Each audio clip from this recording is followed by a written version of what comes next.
Sa Majesté, le roi d'Eswatini, Excellence, Madame la présidente Bosnie-Herzégovine,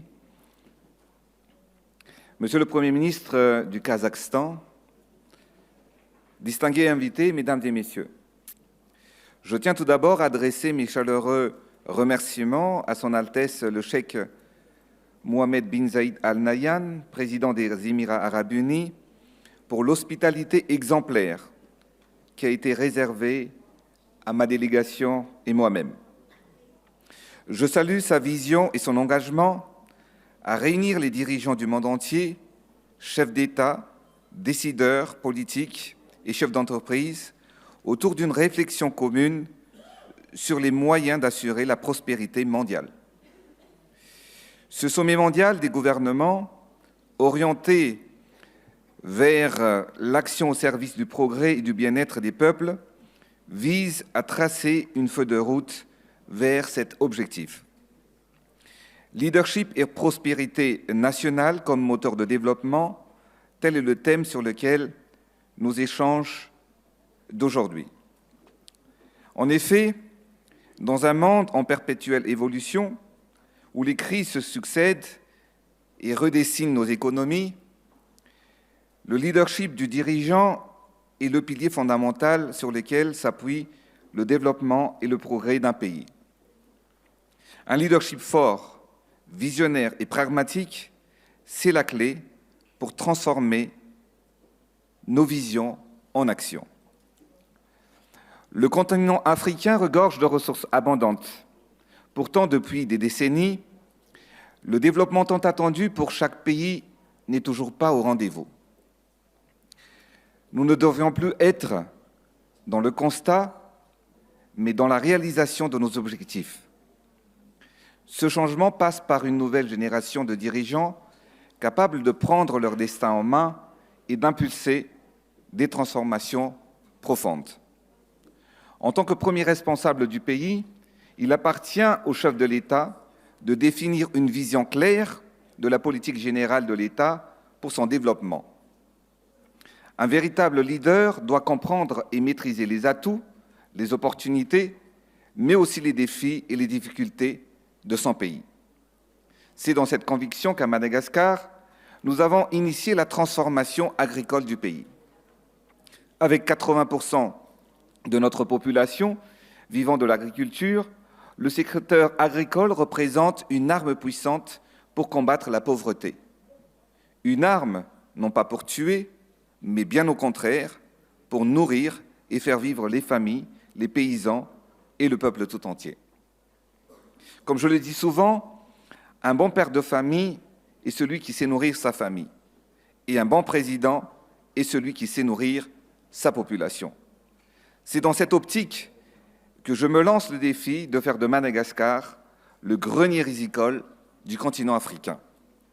Si Madagascar est le troisième pays producteur du riz sur le continent africain, après le Nigeria et l'Égypte, seulement 2 millions d'hectares de rizières sont cultivés, alors que nous disposons encore de 36 millions d'hectares de terres arables en réserve. En modernisant les pratiques agricoles à travers la mécanisation, en investissant massivement dans les semences améliorées et les dernières technologies, nous avons la capacité de tripler le rendement rizicole en passant de 3 tonnes à 9 ou même 12 tonnes à l'hectare, et cet objectif est tout à fait atteignable. Nous faisons ainsi de l'agriculture notre principal levier de transformation et de développement en assurant notre souveraineté alimentaire, en contribuant à l'autonomisation du continent. Un autre défi majeur est celui de l'énergie. Dans un contexte mondial où l'énergie est le moteur principal du développement économique et social, nous devons accélérer la transition énergétique, car il n'y a pas de développement sans énergie. Madagascar est une terre bénie, riche en ressources naturelles. Nos rivières offrent un potentiel immense pour l'hydroélectrique. La force du vent sur nos côtes est propice aux parcs éoliens et notre ensoleillement de près de 3000 heures par an nous permet d'exploiter pleinement l'énergie solaire. Accélérer notre transition énergétique vers une production propre et renouvelable est une priorité stratégique pour assurer un avenir durable pour notre pays. Comme plusieurs pays du continent africain, notre principale source de production d'énergie reste encore dépendante du thermique. À Madagascar, le coût de production de ces centrales thermiques est très onéreux, variant entre 25 jusqu'à 40 centimes de dollars le kilowattheure. Le prix de vente à la population est pourtant seulement à 15 centimes de dollars le kilowattheure. Donc chaque année, l'État malgache subventionne la Compagnie nationale d'électricité à hauteur de 150 à 250 millions de dollars au détriment des projets sociaux et de développement.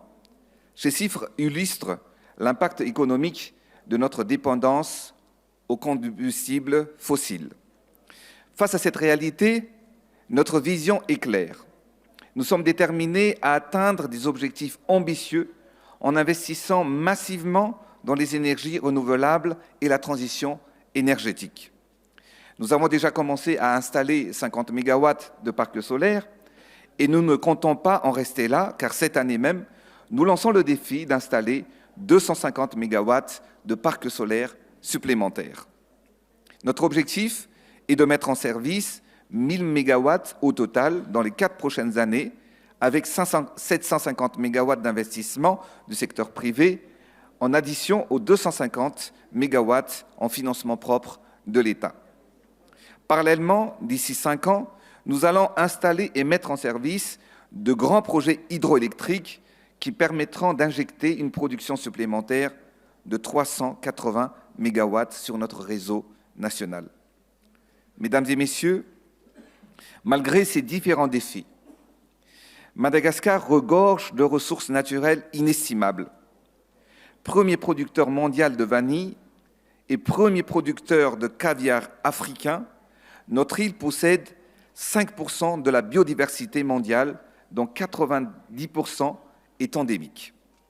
Madagascar se distingue aussi en étant le deuxième plus grand producteur de nickel et de cobalt sur le continent africain. Nous possédons également des réserves considérables de bauxite, de vanadium, de fer, d'or, de graphite et de pierres précieuses, estimées à plus de 300 millions de tonnes. Mais au-delà de toutes ces ressources stratégiques et naturelles, notre pays et notre plus grande richesse reste notre population.